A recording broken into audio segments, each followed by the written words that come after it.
Alright guys, this is a quick tutorial on how to sync the data from your Apple Watch to MyFitnessPal.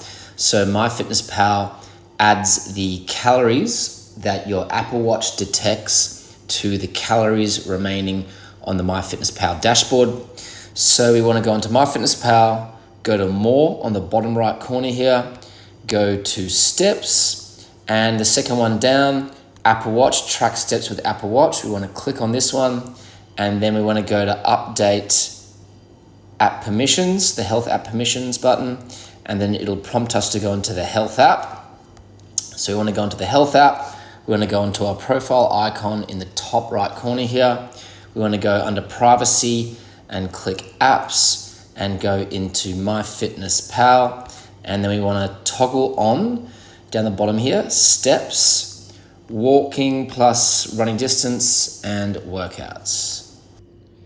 And before doing this, you'll obviously need to install the MyFitnessPal app on your Apple Watch.